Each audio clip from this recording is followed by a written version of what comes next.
evening, everyone. Happy Friday. What a week has it been? We're really excited about today's Zoom. I want to again thank you guys. This is our weekly Zoom webinars, and again, we're able to deliver this type of high quality education information simply because we have wonderful strategic partners. I we keep on putting together good schedules to make sure that is consistent and that is in line with what is happening at this moment at that time. And I'll be honest with you, this Guardianship 101 came up because I was on Netflix for a minute. As busy as I am, I saw that movie, I Care a Lot, and it brought me back to a very, very, very strong case that we had to deal with as an organization. And I'm glad that I was able to spend a few minutes watching that movie. And I said, Emily's going to help us talk about this.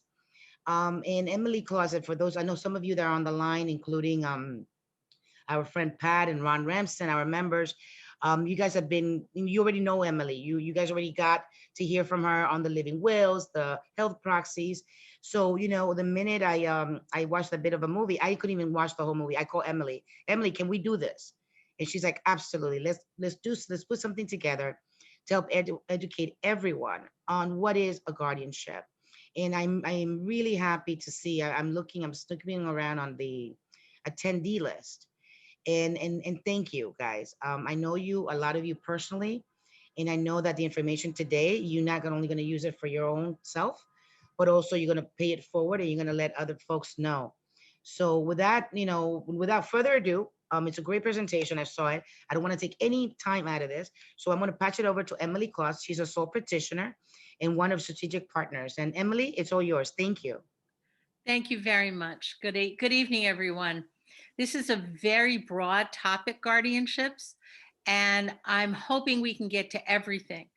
There are going to be a lot of questions, and I'm not sure we'll get to all of the questions, but we're going to take the questions down, and if necessary, we'll do a second presentation covering those questions, or you can call me directly at my office. Okay, so if we can start the slideshow. Absolutely. Next slide, please. Okay, so there are various kinds of guardianships in New York State. First of all, a guardianship is a legal arrangement where a court gives one person the ability to make decisions over another person's life. It could be a guardian of the person, which is making personal decisions, what doctor you see, where you travel, whether you can travel, if there should be home care in place, if there should be who can visit, although there's some restrictions about that. And there's also guardianship over the property, getting that person's income and spending it for them. There are various kinds of guardianships, not guardianship of the person or property. Every guardianship is split that way. But in New York State, you can have a guardianship handled by family court, in surrogate's court, or in Supreme Court, depending on the type of guardianship. Next slide. Okay, so I mentioned earlier, just a little while ago, that there are two kinds of guardians. Very often, the guardianship of the person and guardianship of the property are in the same person. The authority is passed by the court to the same person. And it makes more sense to have it as the same person because the guardian of the person may say, my ward, that's what the person is called, my ward needs clothing, and the guardian of the property says, I don't want to pay for clothing. So that becomes a problem. So that's why it's very often in the same person. Next slide. Okay, so next slide. I prepared a lot of slides. Next slide. We're going to start with Article 81 guardianship. Now, Article 81 guardianship are for people over the age of 18 who, and it's usually for the elderly or people who have ongoing medical conditions, but it can be really anyone. And who you started by bringing a petition and an order to show cause in the Supreme Court. And it's for a person who you believe cannot handle his or her own finances, can't make medical decisions for himself or herself, can't understand the consequences of their disability. So it could be someone who's young, who's got some kind of a disability like MS or Parkinson's. It could be someone in their 70s, 80s, 90s who was otherwise fine, but is now developing age-related dementia. It could be for someone who has Lou Gehrig's disease or Huntington's chorea.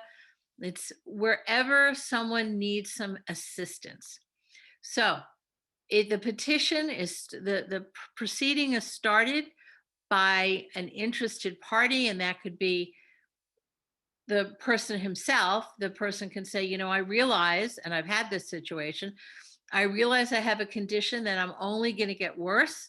So I think I want to ask the court to assign me a guardian so that in the future, I don't have to worry about it. It could be a family member, it could be a trustee of a trust, it could be a roommate, it could be anyone who's interested. It could also be a hospital, it could be a social worker, it could be adult protective services, it could be a close friend. Next slide. Okay, so it's called an Article 81 proceeding in the Supreme Court, and that's again for people who are over the age of 18, usually, and who have some kind of ongoing problem. And you start it, as I said, with a petition and an order to show cause. An order to show cause is an expedited motion. It's a motion that is heard more quickly by the court than a regular motion. This is usually, you need an attorney to do this. There are other guardianships where you don't need an attorney, and we'll address that later. So the Article 81 petition includes a lot of information, like the relationship between the ward or the alleged incapacitated person and the petitioner, why the petitioner believes the ward needs a guardian, where the money is, and if there's financial abuse, what kind of abuse is alleged. Many clients come to me and say, but I don't have access to my aunt's or my mother's doctor. In an Article 81 proceeding, the court will not entertain a doctor's note or report unless the alleged incapacitated person, that's the person who's the subject of the guardianship, brings it in himself or herself. And that's because that person is entitled to have privacy. And certainly the Healthcare Portability and Portability Act, Health Insurance Portability Act, allows that person to have privacy. So the court will not consider a doctor's note. Next slide, please. Okay. So this slide just explains what an order to show cause is. And in the order to show cause, which, as I explained before, is a faster motion than a regular motion, it's a way to explain to the judge why the court needs to consider this on an emergency basis. And it's usually, the emergency basis is to tell the court that there's someone in the community that's at risk for not eating properly, at risk for losing their apartment, at risk for not seeing the doctor appropriately, at risk for financial exploitation, or for any other reason. And it is up to the person who, the attorney usually, who creates the order to show cause to make sure that the explanation of why it's a compelling reason is explained appropriately. Okay, next slide, please. Okay, so in the order to show cause, the order to show cause, that particular motion paper is presented to a judge to decide if it's worthy of having this rapid expedited hearing. The judge has to read it and sign it within 72 hours of receiving it. In the COVID days, it's a little bit longer, but not much. In that order to show cause, the court will assign a date for the hearing. And under Article 81, which is this Supreme Court proceeding, it has to be, the hearing has to be held 30 days from the date of the order to show cause. Now, very often that can happen because of doctor schedules or client schedules or attorney schedules. But if it has to be adjourned, it's usually adjourned for a very short period of time. And there's one judge in New York County who's only allowing 2 weeks from the order to show cause till the hearing date. And then the court will direct that certain people or agencies be notified that a guardianship is being sought. It would be all family members. It would be any agency that might be involved with the person, such as Adult Protective Services or NYCHA or other agencies that may somehow be involved in the person's life. Then there's also, the court will appoint someone called a court evaluator who acts as the eyes and ears of the court to determine whether or not the person does need a guardian. They do the investigation. It's usually an attorney, sometimes a social worker, occasionally a nurse or a doctor, but very occasionally. And sometimes the court will also appoint an attorney to act on behalf of the alleged incapacitated person who's the subject of the proceeding. The court evaluator must ask the alleged incapacitated person if he or she wants an attorney. And if so, the court evaluator has to report that to the court, and the court must appoint an attorney for that person. And it's always good to have an attorney representing you when you're going to court. Next slide, please. Okay. The court evaluator will also may be permitted to speak to the alleged incapacitated person's doctor, social worker, or therapist, but the court evaluator has to get the court's permission to do so and has to explain why that person's privacy should be invaded. Usually these days with COVID, the court evaluator meets virtually with everyone, phone calls and Zooms. It used to be that the court evaluator had to go to the alleged incapacitated person's apartment to make sure that the living conditions were appropriate, to check in the kitchen to see that there was enough food, to see if the person was a hoarder. But now, although the restrictions are easing, now we do a lot of things by Zoom. The court evaluator must prepare a written report that has to be submitted to the court, but the court and sometimes the attorneys get it. No one else gets to see it. Excuse me. The court evaluator must try and speak with the alleged incapacitated person. Now, I was a court evaluator. I am a court evaluator. And yesterday I tried to speak to the alleged incapacitated person. I called 6 times and 6 times she hung up on me. So, you do your best. But she said, I don't need a guardian. Boom. 6 times in a row. I didn't really get a chance to speak with her. And I am going to go to her apartment and knock on her door. Because that's not sufficient for my investigation, at least. Next slide, please. Okay. So the AIP, the alleged incapacitated person, has certain rights in this proceeding. Again, he or she can request an attorney. The court evaluator, she can deny the court evaluator access, but that is then reported to the court, and the court takes that kind of refusal very seriously. If the person really wants to defend against this kind of action, they need to cooperate with the court evaluator, or at least cooperate with counsel, who will then arrange for the court evaluator and counsel to be present. Also, the alleged incapacitated person has the opportunity to say, I don't think I need a guardian, but if I do, I want it to be my grandson. I want it to be my sister.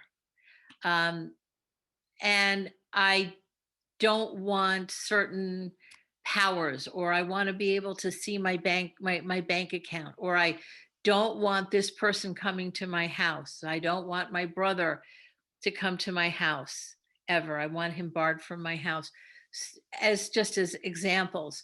So the the court will take all of that into consideration. Next slide, please. Okay. On the date that the order to show cause is returnable, that is the date that the court assigns for a hearing, there will be a full trial. It's not a jury trial unless you request, the alleged incapacitated person requests a jury trial. The alleged incapacitated person, it has to be present. Now, in the old days, that is pre-COVID, if the alleged incapacitated person couldn't get to court because they were too ill, the court would pick itself up, court reporter, court personnel, judge, everybody would go over to the person's apartment, set up, and the hearing would be held at the bedside, or the hearing would be held in the hospital or in a nursing home. That was not uncommon. Nowadays, a social worker, or there'll be arrangements to have some kind of a video connection. They don't use Zoom. The court uses something called Microsoft Teams, but will work with the alleged incapacitated person to make sure that that person can participate. And there is one judge in New York County who wants to see the person regardless. So I had a trial yesterday with that judge, and the person was actually in a coma, in the bed with a ventilator, and she actually wanted to see the ventilator and wanted to see the hospital room, and was satisfied that that particular person was not able to meaningfully participate. And sometimes there is no one the person can't meaningfully participate. If they have advanced dementia, they can't really understand what's happening. But you always hope to be able to have some understanding break through, even if there's dementia, so that they can make their wishes understood. Next slide, please. All right. So when the trial is in person, and even through Zoom, it's fairly informal.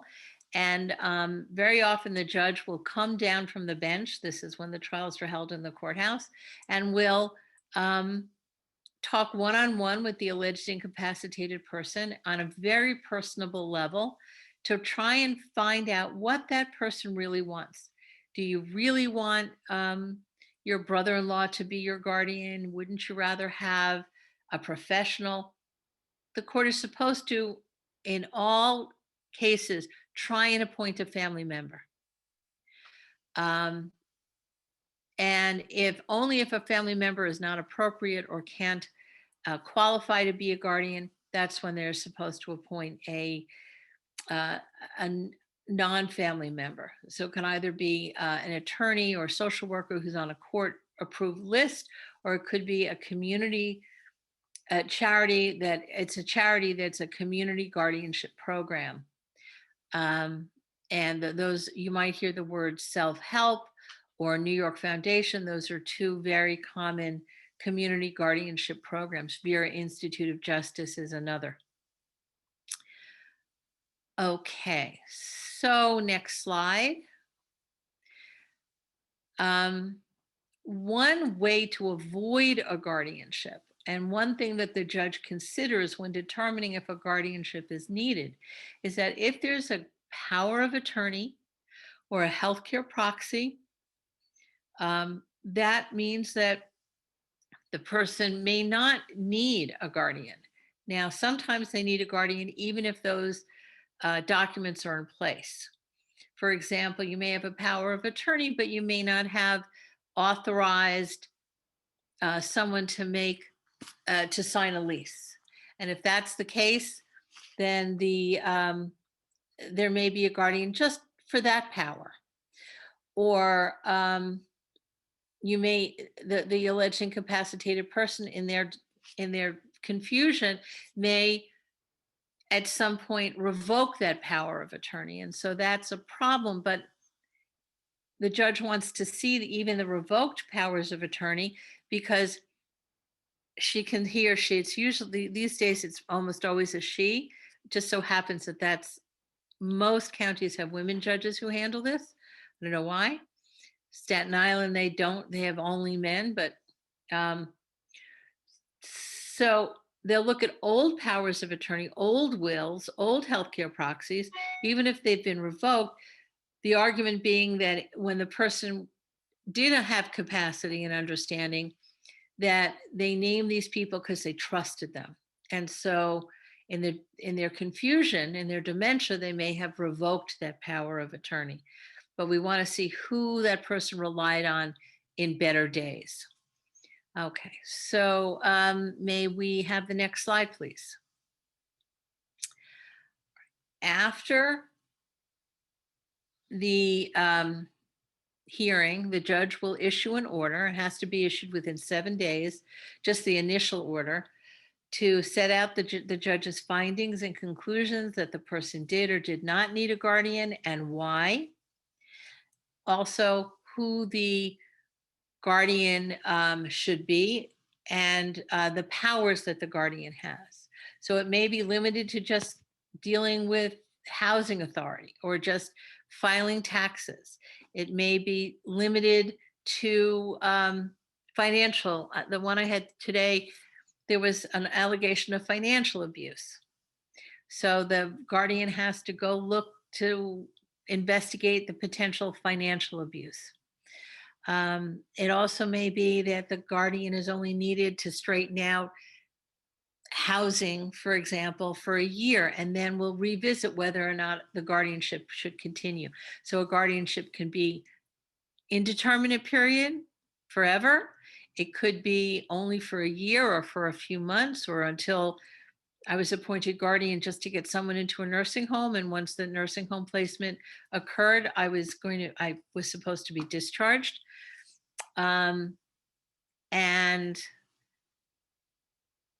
that I should also mention that if let's say the guardianship is for an indeterminate period of time till the end of that person's life, and the person gets better, was in a coma, comes out of the coma.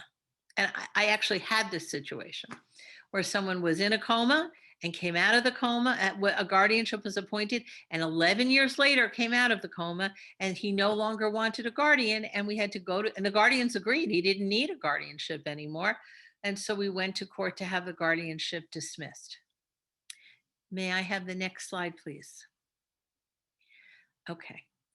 After the judge issues his or her written order, the court will want the petitioner's attorney to prepare an order and judgment and finding of fact, and include as part of that the notes that the stenotypist took down, because all court proceedings have a stenotypist who takes all of the testimony down.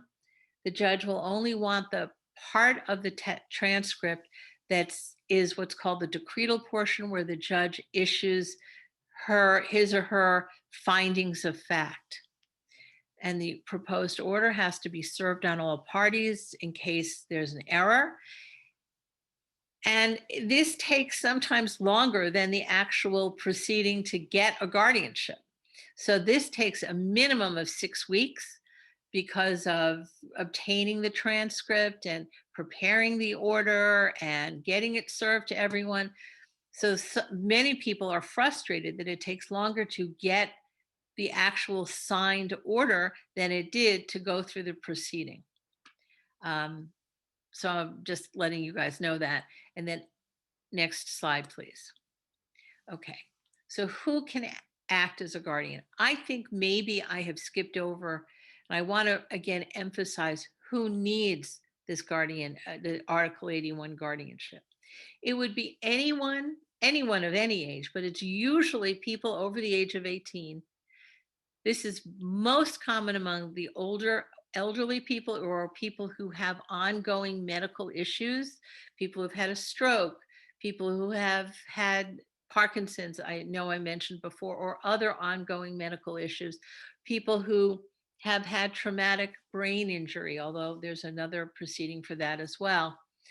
Someone had a bad concussion that has confused them or knocked their senses out.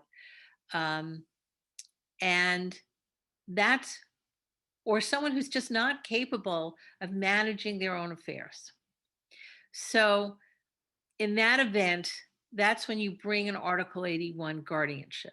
Who can act as a guardian? As I mentioned before, the court prefers to appoint, and the law actually says that a family member, if possible, should be appointed. Now, there may be, sometimes there's no family member at all who can step up or who can qualify, because a guardian of the property cannot be a felon, has to have a good credit rating. So lots of people just can't qualify. The guardian of the person, you can still be a felon, but the court wouldn't be thrilled about that. And it could be a close family friend, but it could also be a stranger, because sometimes the family members are fighting so much that they'll never agree. There's never going to be any kind of agreement between family members. You don't treat grandma right. I'm better for grandma. And they don't communicate. I refuse to talk to that family member because they're just horrible. They were terrible to me when I was 6 years old, whatever their issues are. And so as a result, the court will appoint a third party. Sometimes the court will appoint a mediator. I recently had a case where the parents were getting a divorce and they could not agree on anything. They couldn't agree that today is Friday. And their daughter needed a guardian. She had cerebral palsy and she had a lot of money from a medical malpractice action, and they brought this case in under Article 81, although they could have brought it in another venue, which I'm going to talk about later. And neither of them trusted the other to be the guardian. So they had a third, they asked the court to appoint an independent third party. So that is sometimes what happens.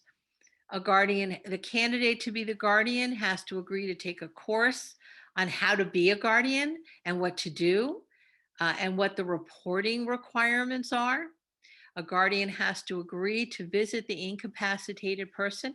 Person's no longer alleged because they've been found to be incapacitated. So now they're called the incapacitated person. They have to visit a minimum of 4 times a year, and that doesn't mean 4 days in a row. That means 4 separate times minimum.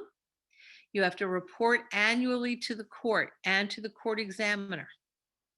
Now, the report includes a social aspect, the person's doing well, not doing well, failing, getting better, eating properly, seeing the doctors appropriately. That's the personal needs. Then there's a separate report saying accounting for every penny that came in and every penny that went out.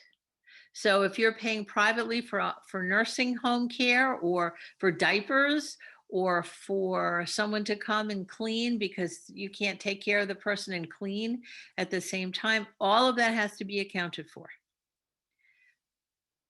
Next slide, please. Okay. So I explained the guardianship of the person earlier. It's the person to make day-to-day personal decisions. The guardian of the person would have to make sure that person's ward, the incapacitated person, is going to the doctor, is taking medication, has food, has a method of travel, And it's not just making the appointments, it's making sure that he or she gets to the appointment.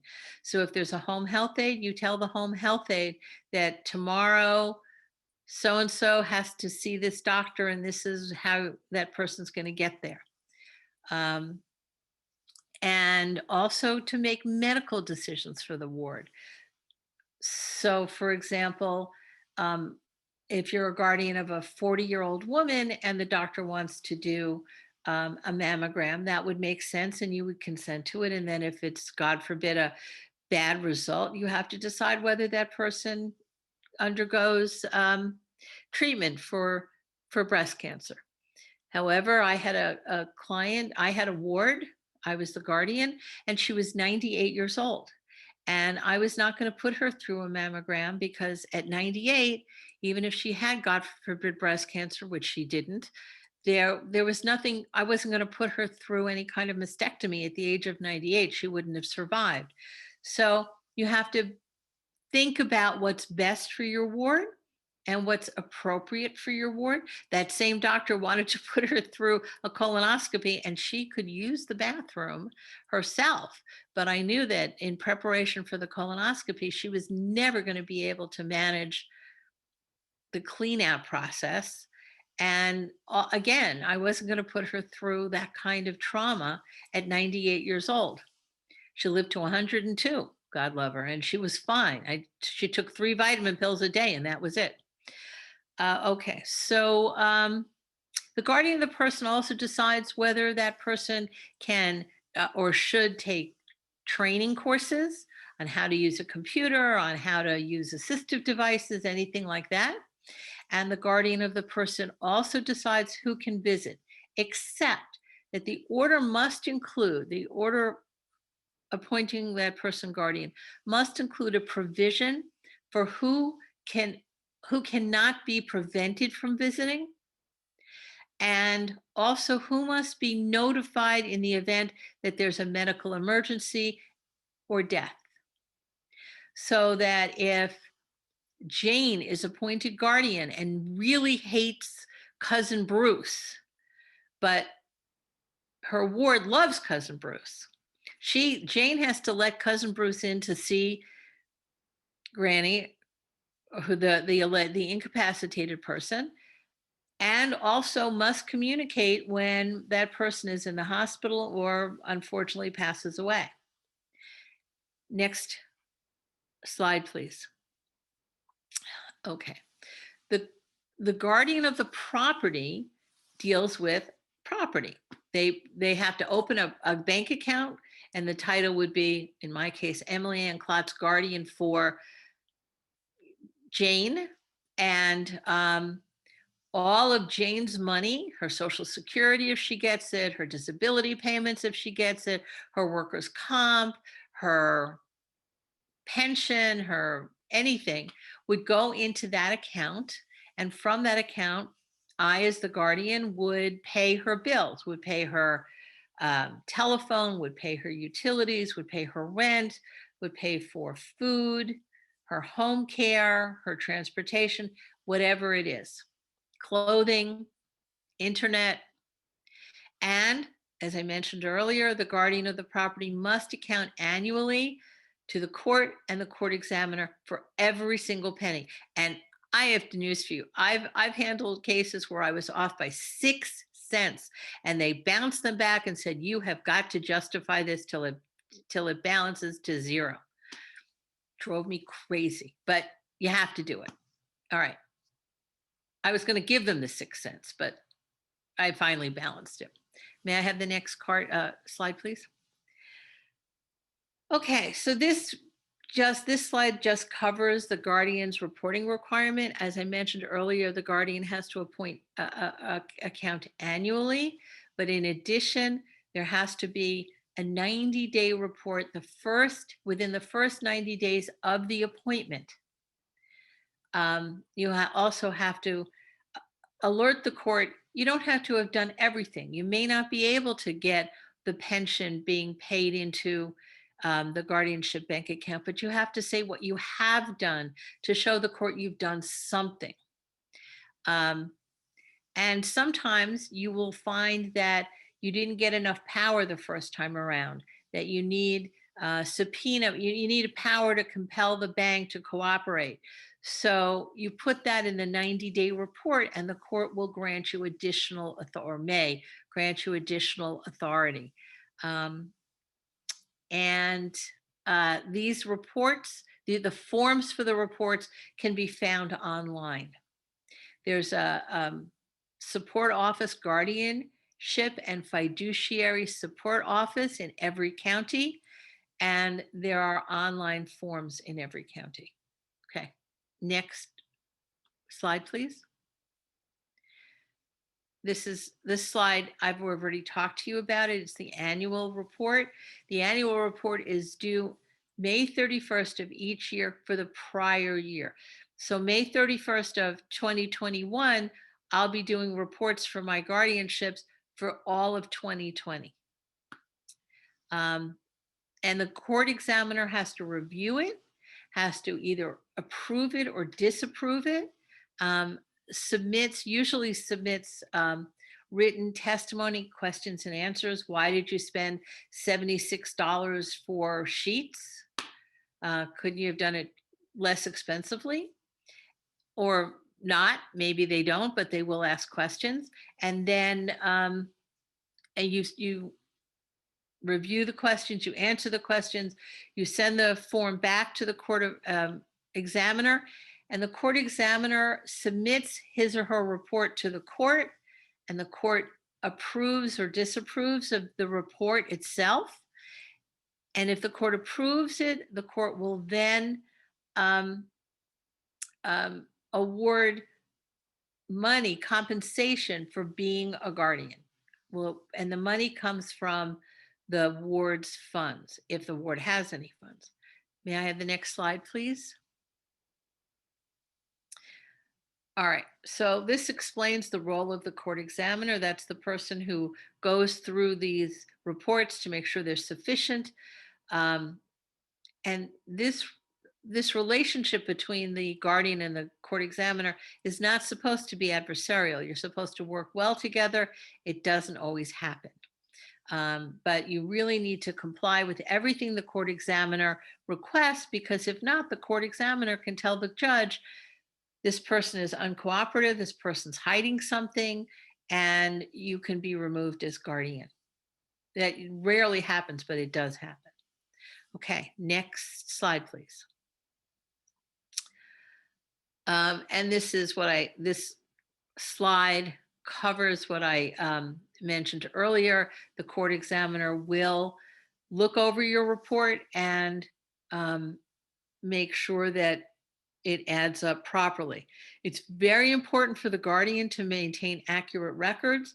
So if you're spending money at the grocery store for yourself and for your ward, you need to circle, either make two trips or pay twice, once for yourself and once for the ward, or circle what food the ward is eating. If you're getting clothing for the ward, make sure that you have that receipt, because receipts are required. Okay, may I have the next slide, please?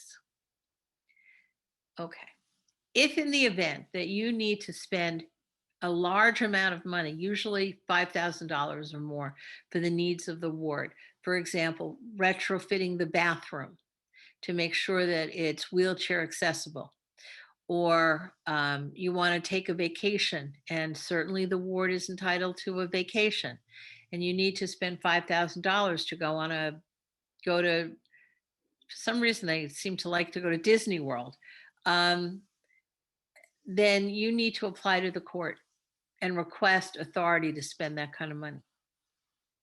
Also, and I don't remember if I put this into the slide or not, if you need to retain an accountant, the accountant, you can retain the accountant, but you can't pay the accountant until the court approves the accounting fee.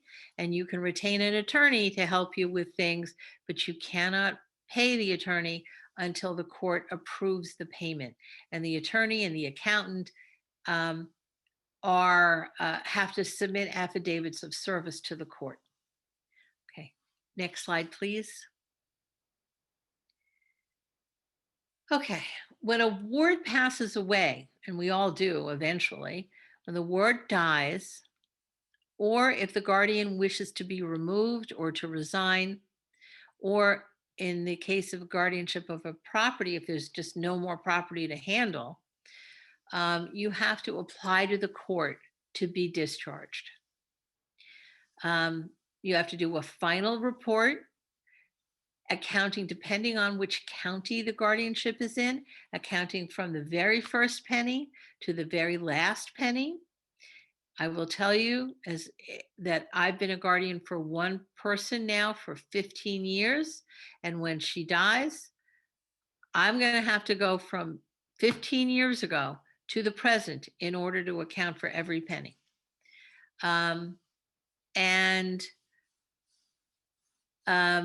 So in certain counties, you only have to do from the last year, but usually you have to do for more than 1 year.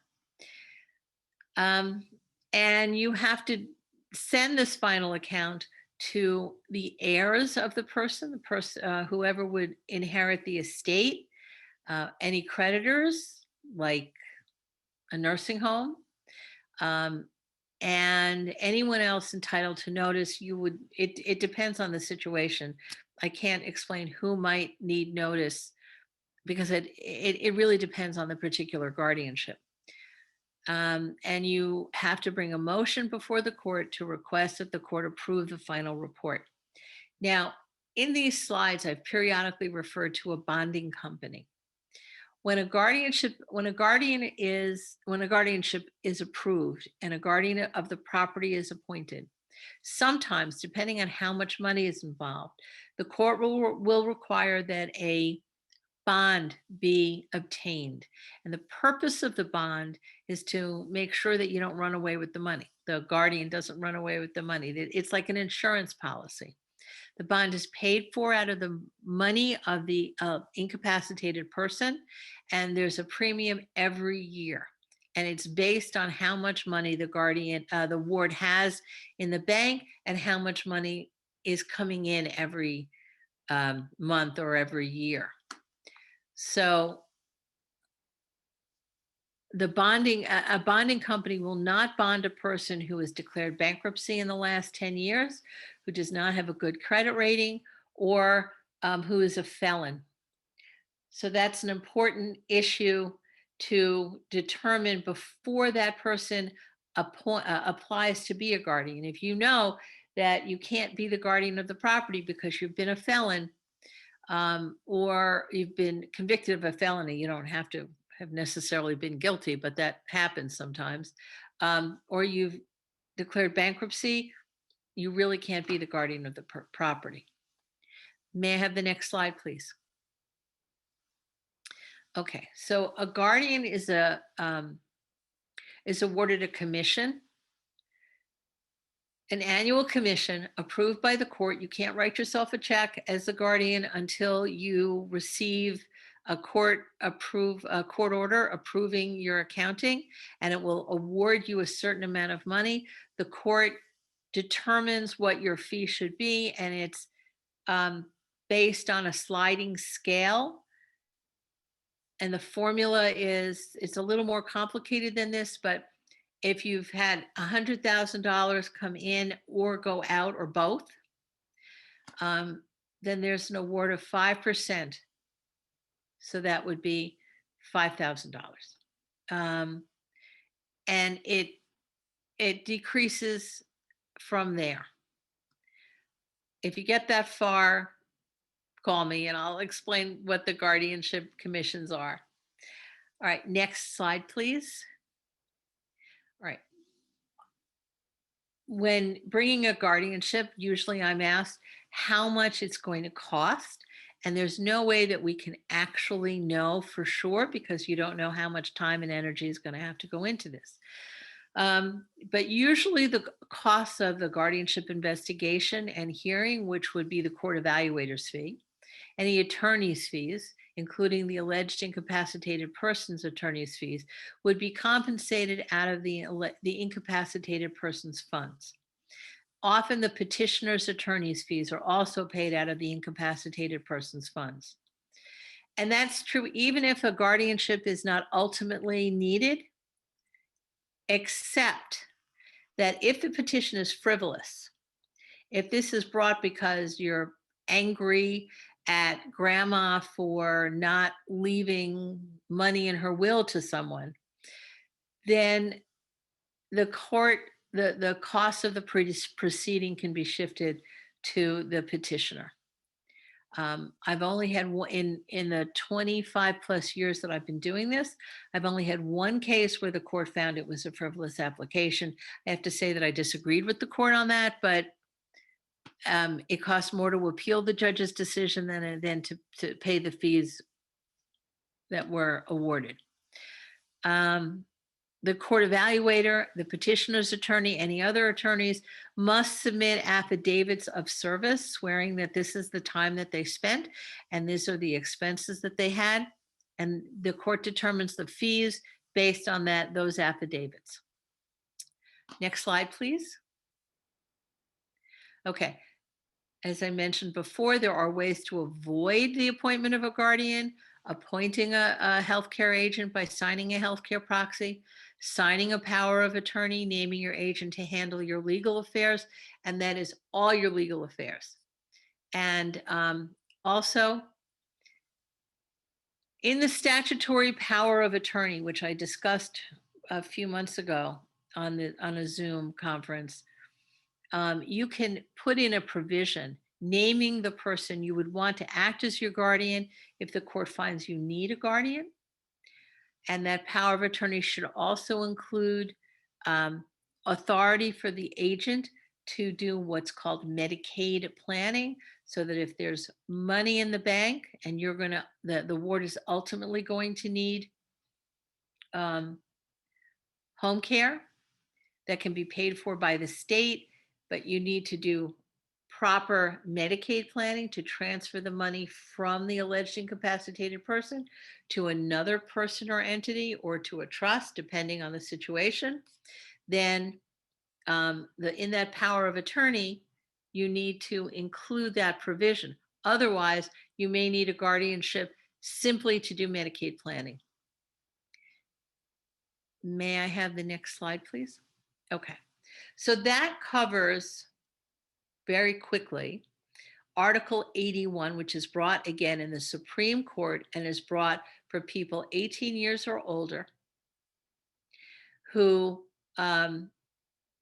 need some kind of guardian. Now, there's also a proceeding called an Article 17A, and that's in surrogates court. And that's a guardianship for intellectually disabled or developmentally disabled individuals whose diagnosis of disability occurred prior to turning 18. The one exception is that this Article 17A can also be used for someone with a traumatic brain injury. Traumatic brain injury is a very specific diagnosis.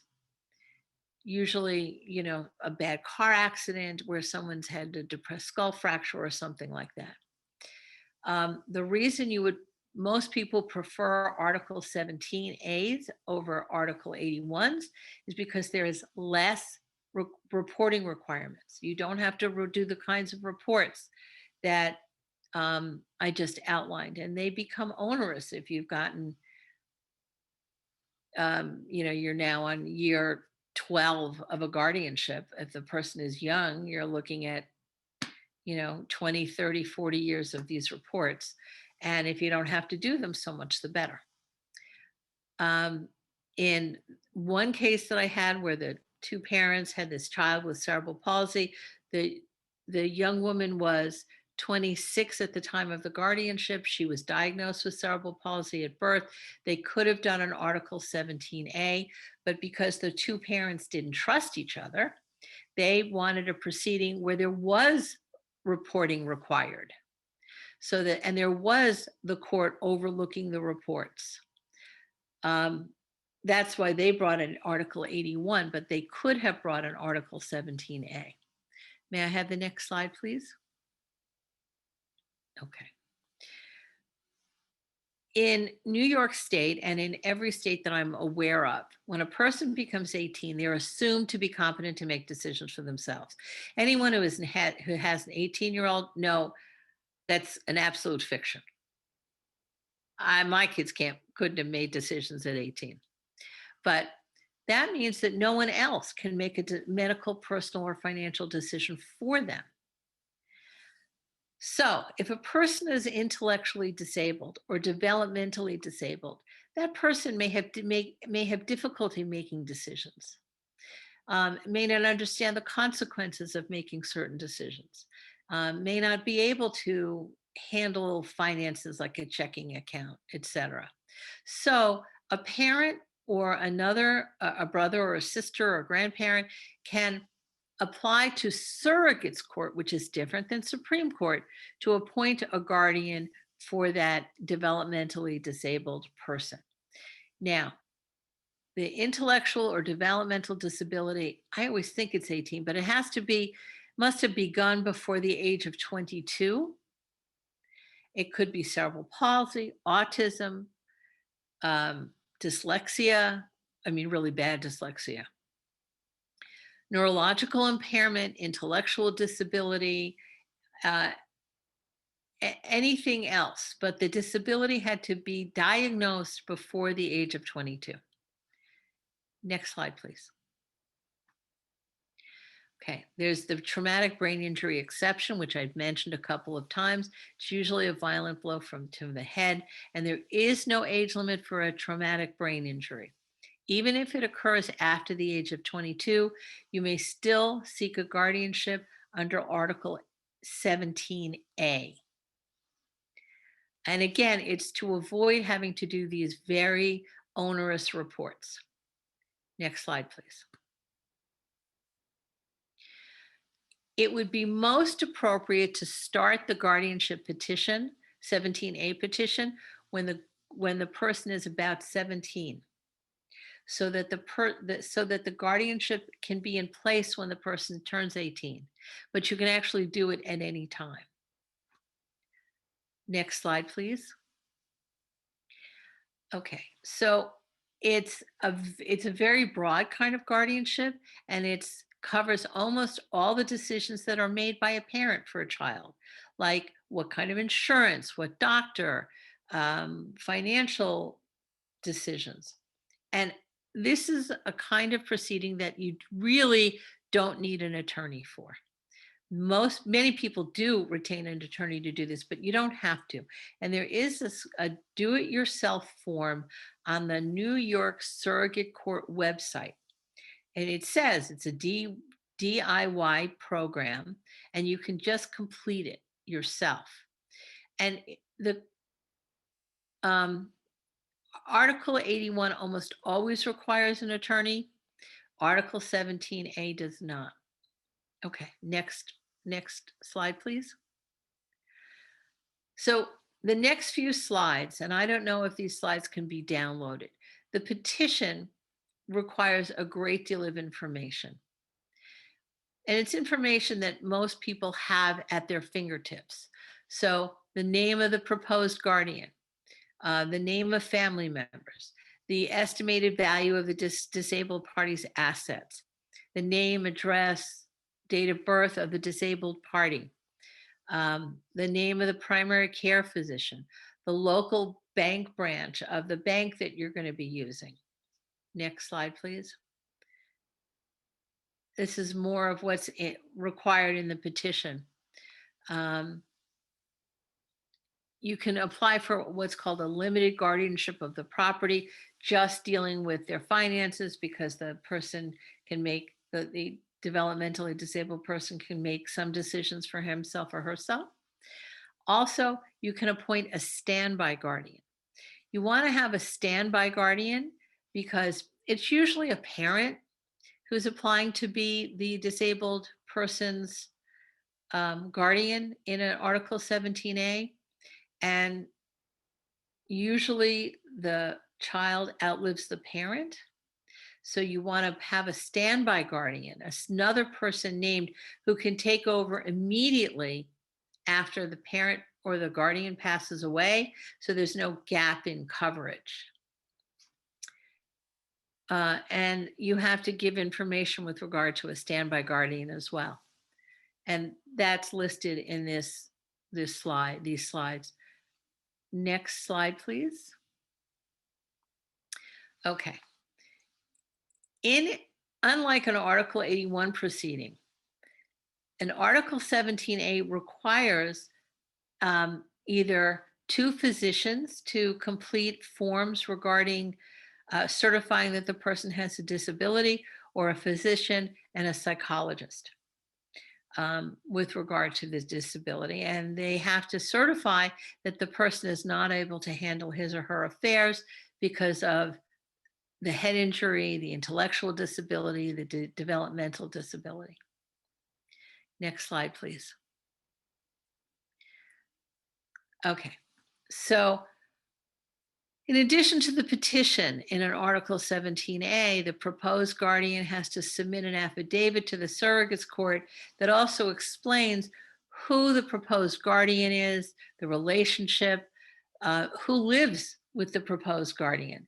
Because if there's someone who is living with the proposed guardian who's not appropriate to be around this alleged incapacitated person, such as a convicted sex offender, and they do check on that, then that person can't be a guardian. You have to list any past criminal charges, whether or not they're proven, and any information regarding any household members' medical conditions or impairment. So if there are 5 people in the household and 4 have medical impairments and dementia and other problems, it may be too overwhelming to have that person be a guardian if that person is also dealing with, other family members who have disabilities. It may just be too much. Next slide, please. And this explains the affidavits from the physicians. Most physicians who deal with developmental or intellectually disabled people understand these affidavits. They're familiar with filling them out. They're a form that you get off of the website, and they sort of fill in the blanks. So-and-so is suffering from blank disability. And they're very familiar with these forms. They take some time to get back from the doctors because the doctors are busy and really don't like filling them out. So try and if you're going to decide to go for an Article 17A, word of advice, ask the doctor to do this as soon as possible, because the doctor may sit on it for weeks or months. Next slide, please. All right. So this is a particular form that is required of all proposed guardians, listing everyone in the household, the address history of every individual who's listed in the household. So if someone's recently moved in, you have to find out where that person has lived for the last number of years. And background checks are performed on all members of a household. They really do this. It's because the safety and well-being of the disabled party is most important. And so they have to do an inquiry into the Central Register of Child Abuse and Maltreatment to make sure that the proposed guardian does not have anyone living in the household that was either a child abuser, a sex offender, or there were any reports of maltreatment. Next report, please. Slide, please. So if more than one person could be the guardian for the intellectually disabled person, then the court would request waivers to say it's okay, I'm waiving my right to be the guardian. I'm going to let my husband be the guardian. And often the one parent is the guardian and the second parent is the standby guardian, and the sibling is the second successor standby guardian. Okay, next slide, please. So anyone who is an interested party, so a parent, an interested party, a sibling, can make the application to become a guardian. Also, a not-for-profit organization may seek a guardian, but only if there's no family member. And that corporation can also seek to have the guardian seek a guardianship to make healthcare decisions for the incapacitated person, and also possibly handle finances for the person. Next slide, please. Okay. So in Article 17, there are 3 kinds of guardians. The guardianship of the person, which it's the same as Article 18. The guardianship of the property, which is the same as Article 81. Did I say Article 18? I'm sorry, Article 81. And however, unlike Article 81, the guardian of the property has to get permission from the court to release any funds from any banking institution. Now, if it's an ongoing payment, like payment for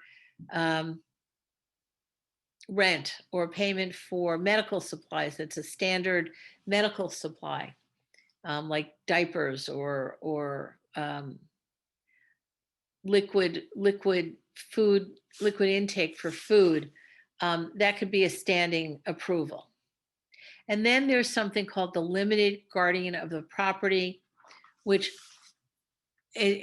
allows the developmentally disabled individual to get a small bank account. You may have heard of what's called an ABLE, A-B-L-E account, so that the developmentally disabled person can have a small account. If that person works, many disabled people do work, they can put their funds into an ABLE account, and it will be the developmentally disabled person. But there's only a limit. There's a financial limit into which, I'm sorry, you can't go over a certain amount in an ABLE account. So the developmentally disabled individual may have to put the excess monies that he or she has earned, and it would be held by the limited guardian.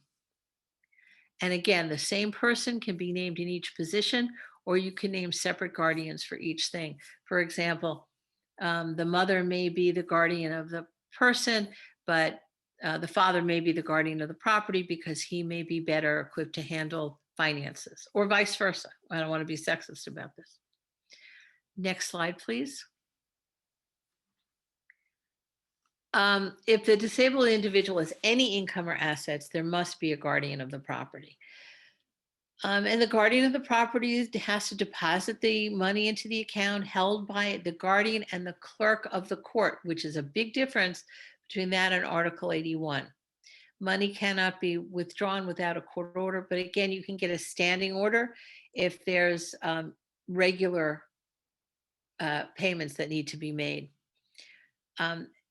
One way of avoiding having to get court permission to make payments is to establish a special or supplemental needs trust, which allows the disabled individual's funds to be managed with court oversight. And it will also maintain the disabled person's eligibility for Medicaid and for other government benefits. That's a whole nother discussion, supplemental needs trust. Next slide, please. Okay, so again, the limited guardian of the property this type of guardianship allows the developmentally disabled individual to have a small bank account, and the account is again usually called an ABLE account, A-B-L-E. And if you're applying for only a limited guardianship of the property, the petition should include the name and address of the employer. Now, employers change a lot, but you use the employer at the time of the petition. May I have the next slide, please? So in an Article 17A, much of this is done, there's no court evaluator, although Mental Hygiene Legal Services is appointed to do some investigation with regard to how the person is, the disabled person is living. And usually there's only one court appearance. And very often the disabled individual needs to be present unless the disability is so severe that the person cannot appear for the hearing, for the one-time hearing. May I have the next slide, please? So this, again, is the standby guardian. You want to have a standby guardian. I like to have them in the petition because, again, I don't like to get a phone call. Mom just passed away. We got to do something right away because we need a guardian over daughter. Next slide, please. The guardian of the property is responsible for filing an annual report each January with the court, but you do not have to file, the guardian of the person does not have to make any annual report under Article 17A. May I have the next slide, please? Again, an Article 17A lasts usually a lifetime unless the guardianship is discharged through court action. Sometimes the person reaches the age of majority and gets better or can show that they've improved to the point where they can be independent. And there are a number of court decisions that say, yes, when the person was 7 and we applied for a guardianship, it appeared that that person was never going to be able to read or write, but they've made vast improvements and now they're independent and we no longer need a guardianship over this person. Only a court decision can end a guardianship. So you can't just can't just say, I don't think this person needs it anymore. You must seek court permission to end a guardianship. Next slide, please. Okay. When you make a petition to end a guardianship, if it's because the person has gotten better, you have to, in your petition, include the original type of disability and include a description of the change of circumstances, that the person, what type of improvement has been made. And the ward would probably have to demonstrate to the court that improvement has been made. So the petition should include an affidavit from the incapacitated person, the disabled person, to say, I understand what a bank account is, I can pay my own rent, I know what to do, I understand what my medical conditions are, whatever improvements have been made. Next slide, please. Okay. So there's another kind of guardianship, and this can be brought both in Supreme Court and in family court, and it's a guardianship for minors if a parent is unavailable. Sometimes the parent passes away, sometimes the parent is too sick, sometimes the child is out of control, so they are given over to another family member who may be better at controlling the child, and that person needs to be the person's guardian in order to bring the child to get medical treatment or to enroll them in schools. And so you can apply for a guardianship of a minor. And again, a minor is anyone under the age of 18. Next slide, please. So legal guardianship is temporary.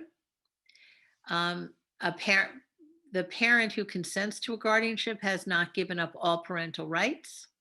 And unlike adoption, a parent will retain a legal relationship with the child, even when someone else is taking care of that child, and even when someone else has been appointed legal guardian of the child. The parent can get the guardianship rights back by revoking the original guardianship or asking a court order to end a legal guardianship, depending on the circumstances. So if a parent has gone into the hospital for an extended stay, has gone into rehab for an extended stay, they might sign over legal guardianship to a family member or a friend in order to care for the child while the child's in the community and the parent is out of the community. That would also be true if the parent is in jail. Next slide, please. Before a legal guardian is appointed for a child, if the child is not mentally, physically, or developmentally disabled and the child is over 18, the child must give consent for the name of for the guardianship. It means that the child understands what will happen if the legal guardian is appointed for the child. And the court must take into the child's preferences. In some cases, the court appoints a guardian even if the parent or child does not give permission or disagrees with the guardianship, but there has to be a good reason on the record for making such an appointment. Next slide, please. And again, you can name a standby guardian. And the standby guardian can be guardian of the person and guardian of the property or guardian of both. The standby guardian would have the same powers as a guardian or as a parent, except that it does not begin until the parent says it does. So if the parent knows they're being deployed overseas because of a military service, you can name a standby guardian only to act while you're out of the country, for example.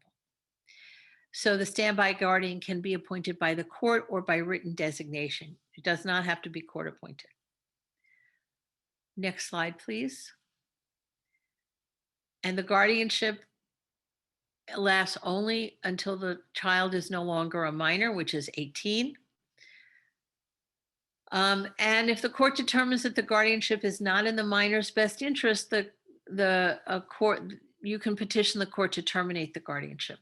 In other words, if the child really doesn't get along with the legal guardian, needs another legal guardian, or can act independently at the age of 17, then you can apply to the court to have a petition to terminate the guardianship. Next slide, please. Now, there's also what's called a family court guardianship. Family court guardians are appointed by the court to represent the interests and rights of the children, and their role is to consider what's best for the child in a family court proceeding. So if there's allegations of abuse or that is being addressed by family court, or if there are questions of not meeting certain court regulations, then a family court guardian can be appointed. But that guardian does not have the right to make medical decisions, does not have the right to handle property or anything like that. It's simply in connection with any family court proceeding. Next slide, please. All right, so in a will, when I do wills for people who have minor children, I always have them name a guardian. In the event that the parent or parents pass away, a guardian can be named in the will. The parents can say, in the event that I die, I want my sister to be my children's guardian. And that person only becomes the legal guardian after the person dies and after a judge in the surrogate's court approves the person to be the guardian. Next slide, please. Okay, so if a child under the age of 18 receives money over $10,000 from someone who's died, or from a personal injury settlement, or in some other way, So a petition for guardianship of the property needs to be filed in surrogate's court. This is not an Article 17A. This is a separate surrogate's court proceeding.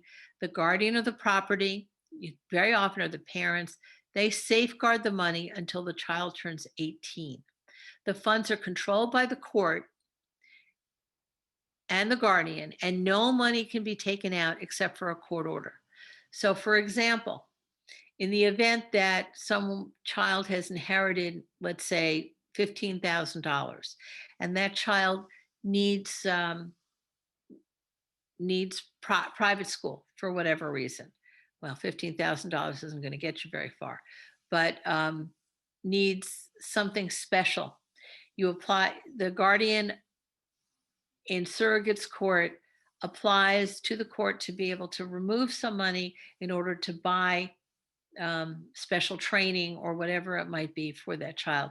It's very difficult to get these funds released from the court. The court does not want to release the funds until the child turns 18. At the time the child turns 18, the child only has to go to the court with a birth certificate showing his or her age, and the funds will be released. Next slide, please. Okay, so a guardianship case can be started by filing paperwork called the petition. Everything starts with a petition. All Article 17A, Article 81, and these types of guardianships are also begun with a petition. And if the child needs a guardian of the property, the petition must be filed in surrogate's court. If it's just over the person, it can be filed in family court or Supreme Court. And what will ultimately be issued are called letters of guardianship.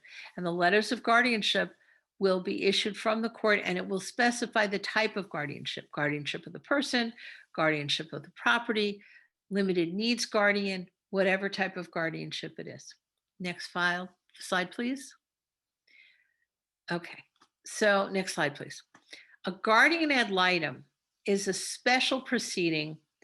It's a person appointed by the court to represent the interests of the child, just the interests of the child in a court proceeding. In family court, they're appointed in custody, in contested custody, visitation, adoptions, abuse, neglect, termination of rights cases. In surrogate's court, oh, I didn't finish the sentence on that slide, I'm sorry. In surrogate's court, the guardian ad litem, spelled incorrectly, is someone who does an investigation to make sure that whatever the child is inheriting in an estate is the appropriate amount and will be taken care of by an appropriate person. Also, if there's a court settlement, let's say a personal injury action is settled and the person has passed away, and it goes now to their estate to a child and under the age of 18, a guardian ad litem will be appointed just to make sure that the settlement is appropriate. Next slide, please. The guardian ad litem it's only for a single court case, and the guardian ad litem does not have any kind of legal authority to make personal decisions, but a guardian does. So that's that's a main difference. Next slide, please. All right, so this is some reasons a guardian ad litem will be appointed in surrogate's court. If there's a minor, that person cannot sign some of the papers that are required to be signed in a surrogate's court proceeding, such as a waiver, and is not entitled to object to a will because they're under the age of 18. And so a guardian ad litem is appointed in order to do that. A guardian ad litem will be appointed for an adult if the person is incarcerated and cannot appear in court. A guardian ad litem is appointed for people who are to inherit money, but we don't know where they are. And a guardian ad litem may be appointed for people who are mentally or physically disabled, people who have dementia, who have Alzheimer's. And these guardians ad litem represent the interest in the case, report their findings to the court, may object to certain legal proceedings on their ward's behalf. But it's only in connection with that one proceeding. Next slide, please. They're usually guardian ad litems are usually attorneys who practice in surrogate's court.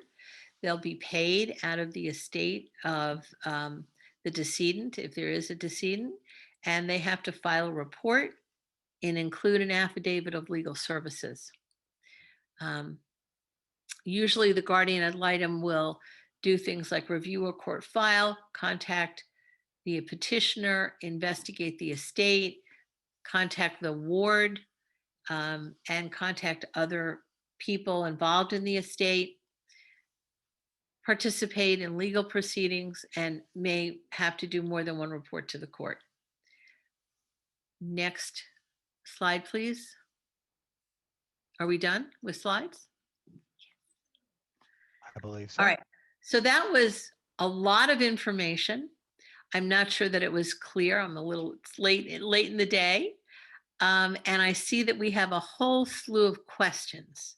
Do we have time for questions? Absolutely. We do have several questions.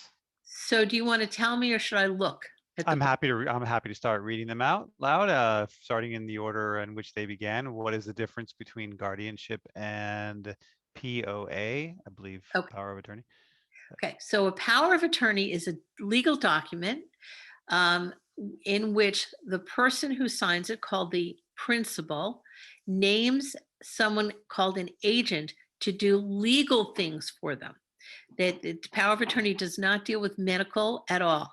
So the power of attorney, depending on what powers are granted, can sign leases, file for government benefits, appear in an estate proceeding, appear in other trial proceedings. And you, in the power of attorney, you can list what powers you're willing to give to this person. You're called your agent. And you're making the decision as to who the agent is. In a guardianship, the court is determining you don't have the mental capacity to sign these kinds of papers, and they haven't been signed, and it's too late to sign them because you no longer have that capacity.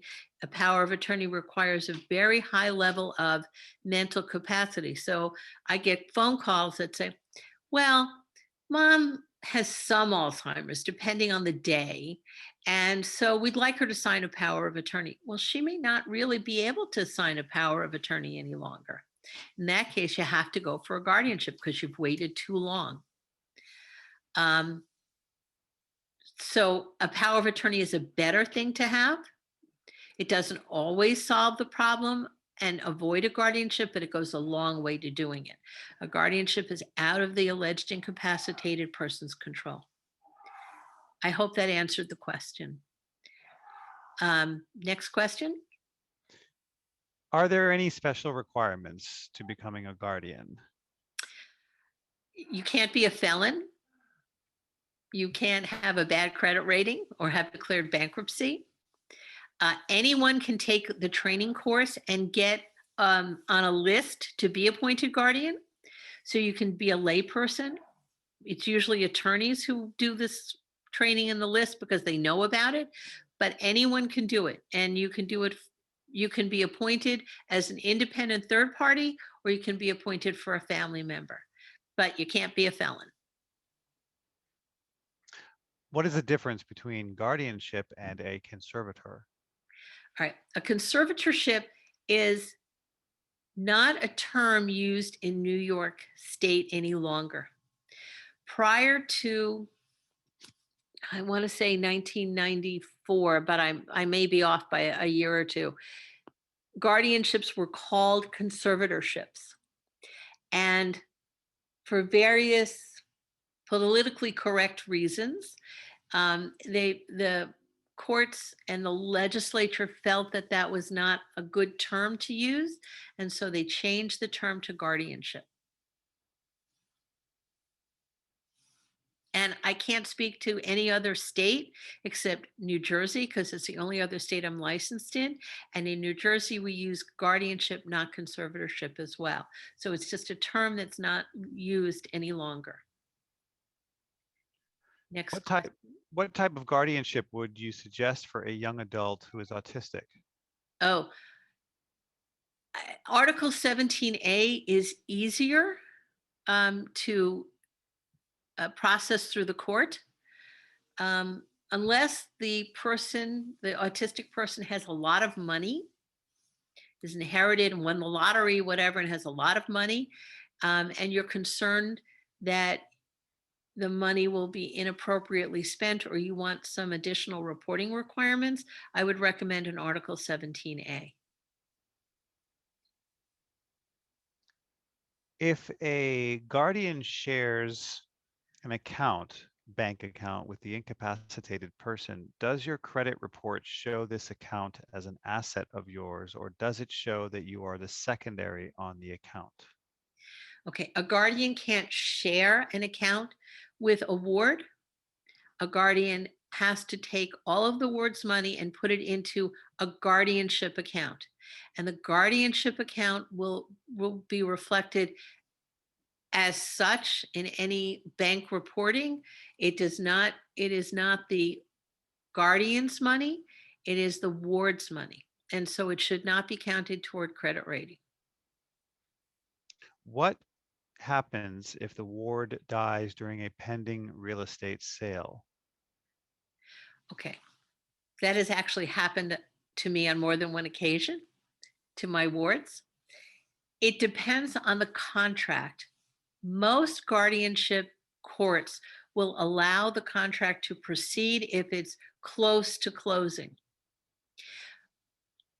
In a guardianship that involves the sale of real estate, the contract has to be approved by the court. You can't just enter into a contract and sell property owned by the ward. It has to, the contract has to include a clause that says that that this contract of sale is subject to approval by the court. And the court will approve it. And if the court has already approved it, the sale will probably go through. If the court has not yet approved it at the time of the passing of the ward, then the court will probably not approve the contract and you probably will not be able to go ahead with the sale. If the incapacitated person lives in stabilized housing and dies, and the guardian has been living in the same unit, would the guardian be entitled to the apartment and/or first right refusal to the apartment? All right, that's actually a housing court issue more than a guardianship issue. And I do not do housing court. I think I can answer that a little bit. Okay.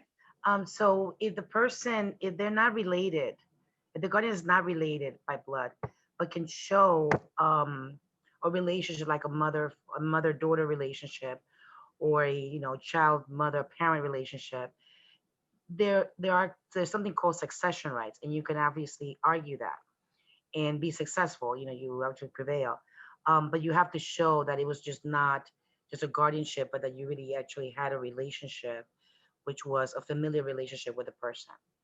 And if you're in that situation, feel free to give us a call, and we're more than happy to help you put together the paperwork to make sure that we start putting the case in place before it happens. Meaning that the person who the guardian is taking care of passes away or moves out of the apartment.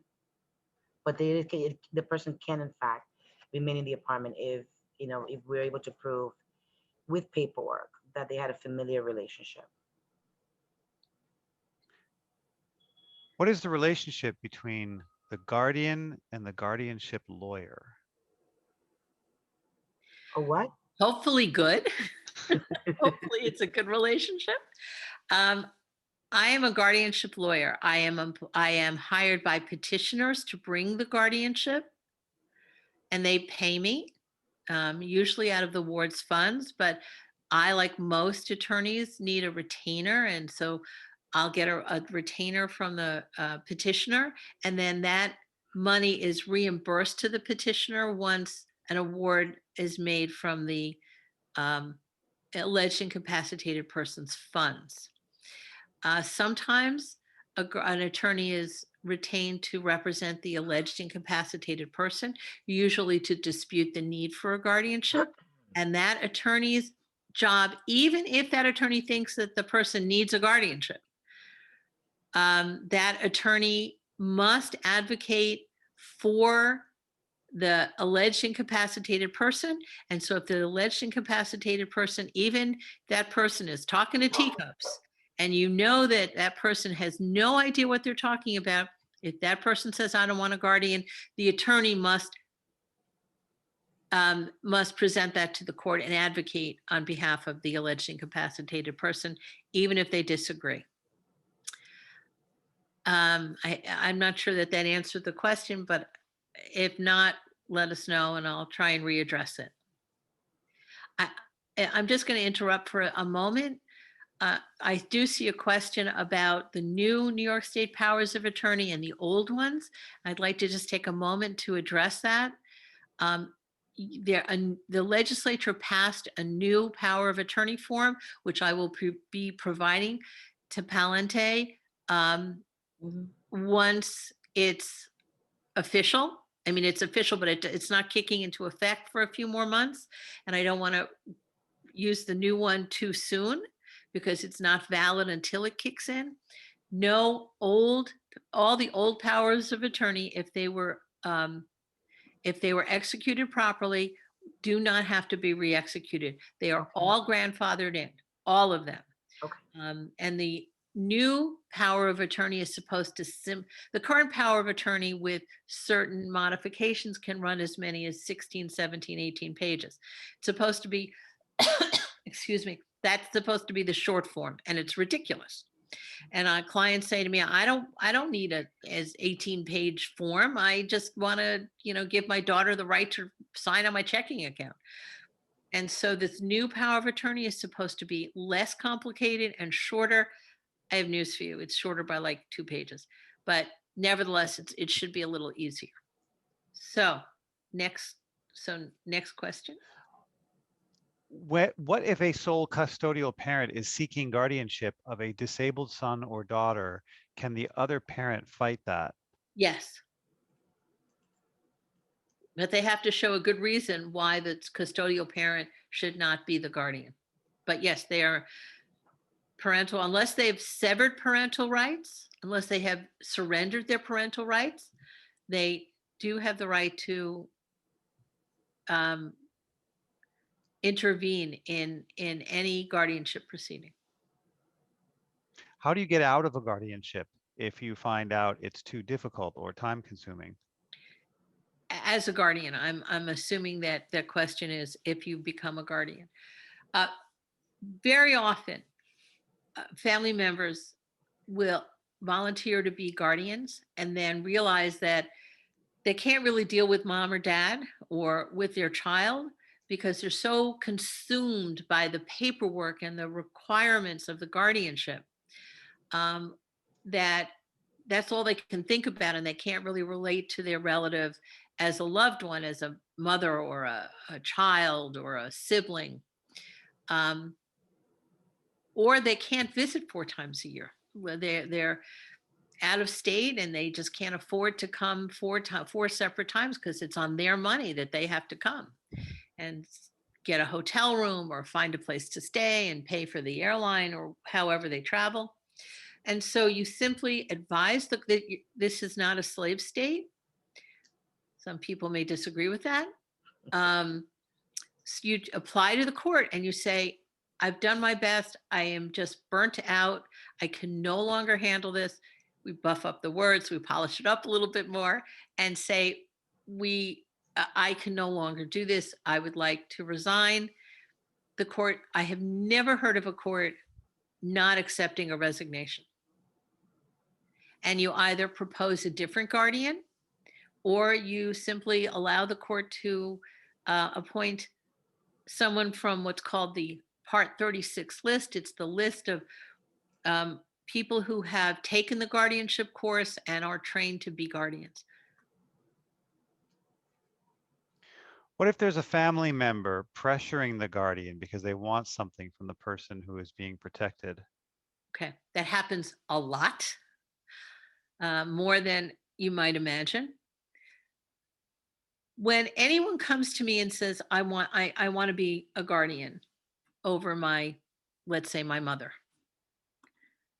the one of the things I need to know before I accept that client is that that client can stand up to pressure, because mom is going to give that person pressure. I don't want you as my guardian. I want to be able to buy a car and travel, drive myself, when the guardian is going to really have to take away the driver's license, for example. Um, and also, you have to stand up to the pressure of family members saying, but mom always gave me $1,000 a month, or I need money to pay my rent. And, it used to be that mom would would give me the money. And the guardian has to say, I can't. And they can fall back on the court. The court will not allow me to do this. It's out of my hands. And that's sort of the line in the sand. I can't do this because I can't justify it to the court. If you want that money from mom every month, you need to petition the court to be able to get that money, and say that you're a dependent of mom, for example. So you just have to, if you can't stand up to that person, you can't be a guardian. Statement. This is so complicated. Yes, it is. And we covered 5 different kinds of guardianships. And normally I do this in one guardianship at a time, but we were trying to give you an overview.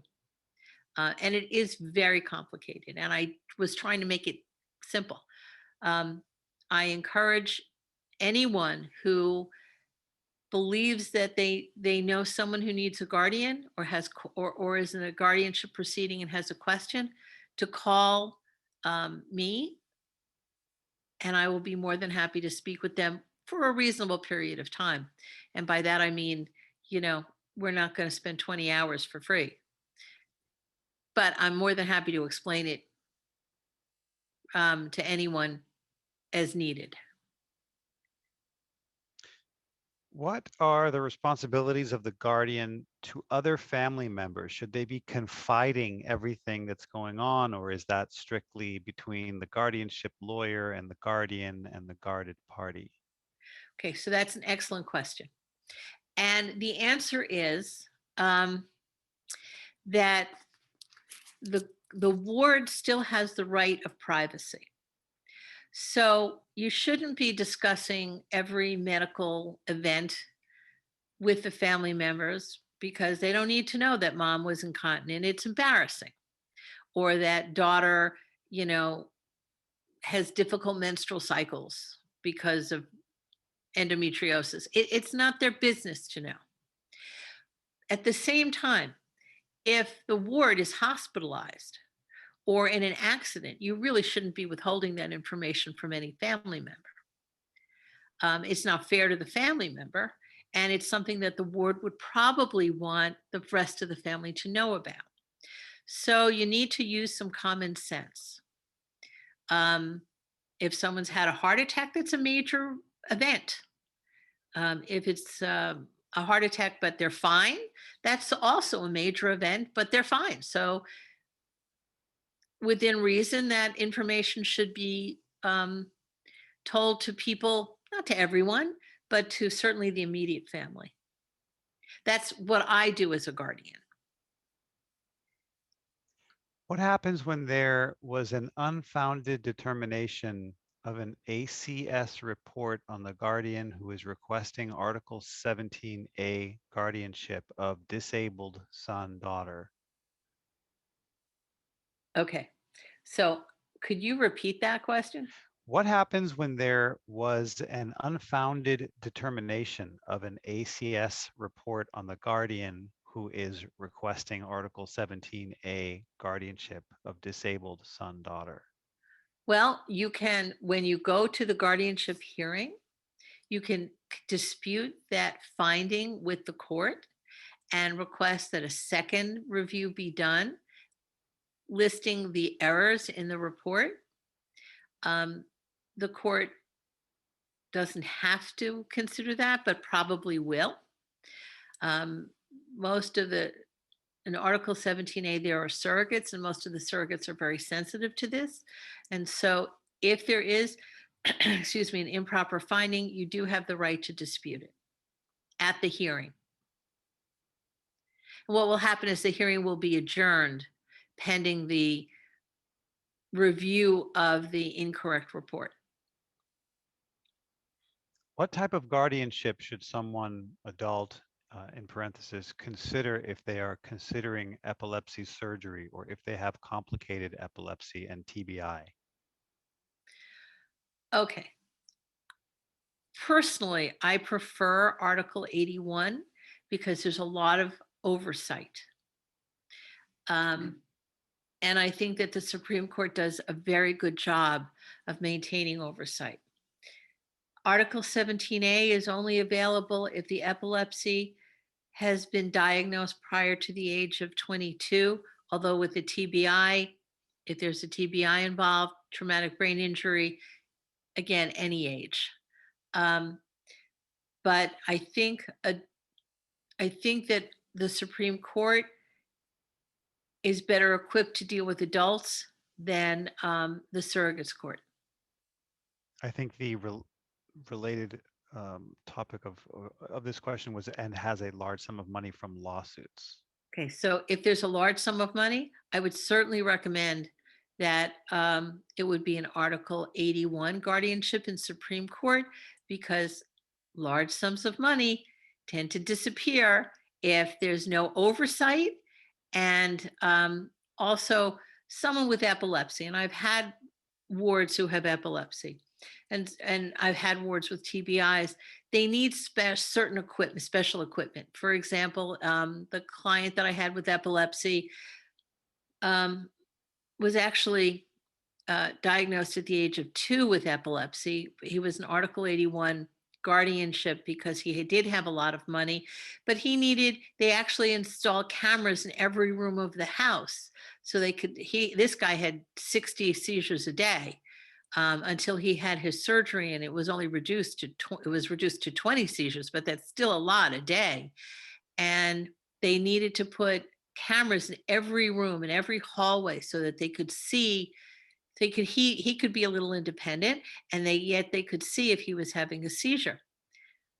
I'm not sure that the surrogates court would have approved that kind of expenditure, but that's not that would be something that would certainly be, and was certainly, approved by the Supreme Court. Traumatic brain injury patients sometimes need home care, and sometimes need other kinds of special equipment that Supreme Court is more comfortable approving than surrogates court. Also, the guardian has a great deal more leeway in terms of, or independence in terms of deciding what the money is spent for in Article 81. They have to justify it ultimately, but they don't have to ask the court unless it's in a really large sum of money, like over $5,000. What if the person lives in Puerto Rico and the person's children want guardianship or power of attorney, but don't know how to find out their rights? A hired person or persons has taken access to his home, car, money. How do you handle this in the pandemic? The person's children have hardships to travel over there and lack language communication. Well, I don't know how you deal with the language communication other than finding a friend who could translate. And you would have to retain an attorney in Puerto Rico and allege in the petition. And I don't practice in Puerto Rico, so I don't know their particular method of appointing guardians. Every state and every territory has a guardianship proceeding, but every state and every territory, it's different. But particularly exploitation is very serious. It's a very serious concern amongst the disabled and the elderly. So I would think that a Puerto Rican attorney in Puerto Rico would be the best solution. And I have a question in Spanish. While you're translating that, I want to point out that every county has a district attorney assigned to elder abuse, but that would also include abuse of disabled and intellectually disabled, developmentally or intellectually disabled people. And they deal with, primarily they deal with either physical or financial abuse. And it's a dedicated district attorney just for the elderly and developmentally and intellectually developed individuals. ¿Cómo puedo hacerlo un testamento para un niño discapacitado?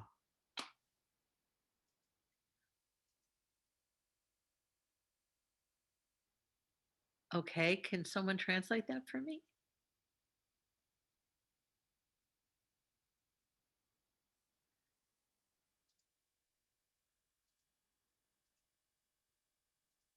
Yes, the question was how can I make a will for a child with disability? Okay, so you can't make a will for a child with disability. The child, if the child is unable to make his or her own will and has money of her own or his own, then what would happen is the money would the child dies without. And again, you need capacity to sign a will. Daniel, you're on English. Is that okay? Okay. So the estate would be inherited pursuant to the laws controlling New York State estates where there's no will. The money would go first to spouse if there's no spouse, to children if there are no children, to parents if there are no parents, living parents, to brothers and sisters, alive or dead. If no brothers or sisters, then to nieces and nephews, and finally to cousins, aunts and uncles, and then to cousins.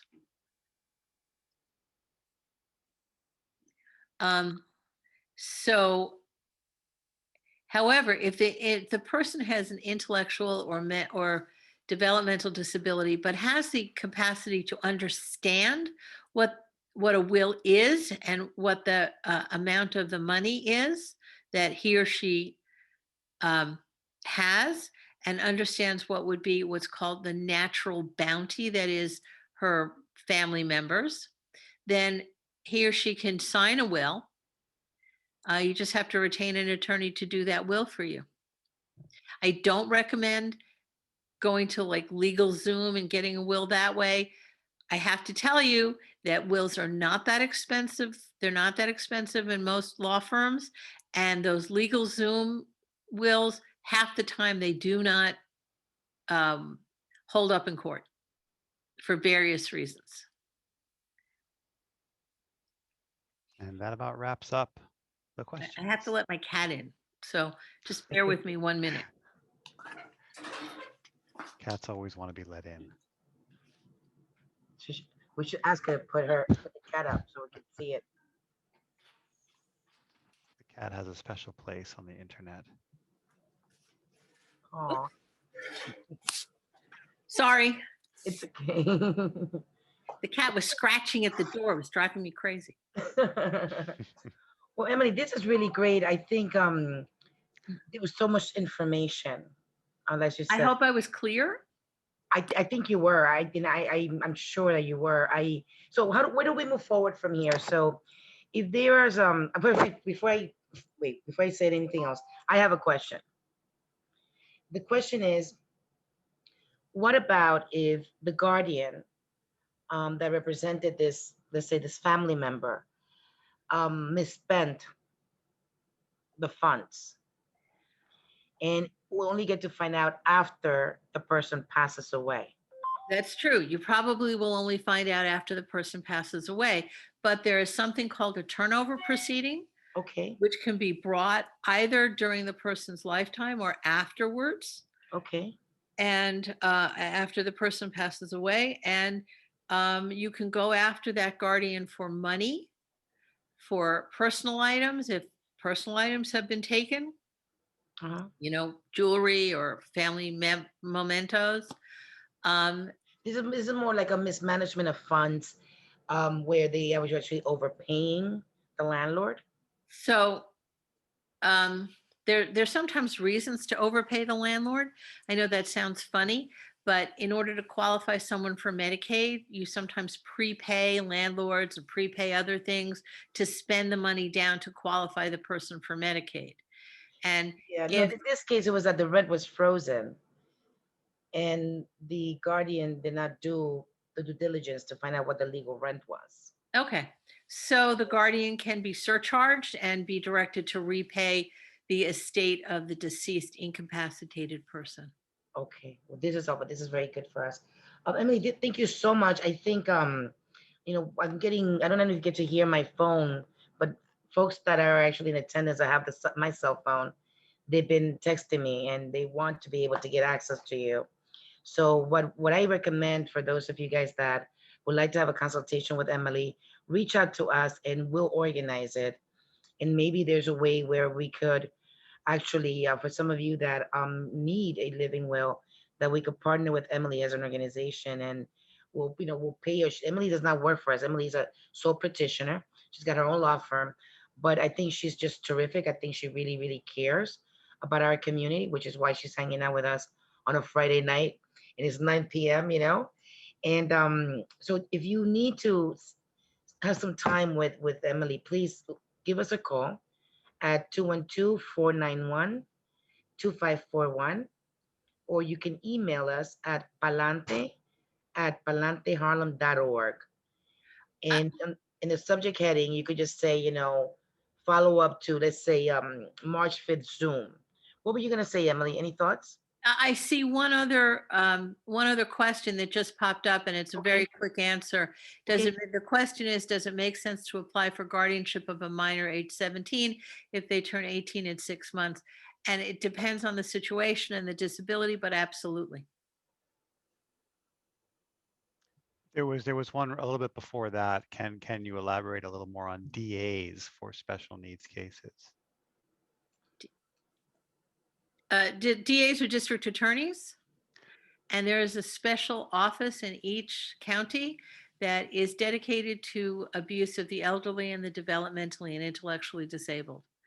And I don't think they do enough personally, but they primarily focus on either physical, mental abuse or financial abuse.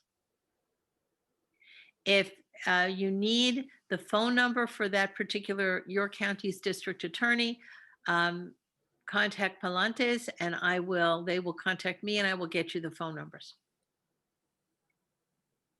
Wonderful. Are there any other questions, Robert, or? I think that ended the questions.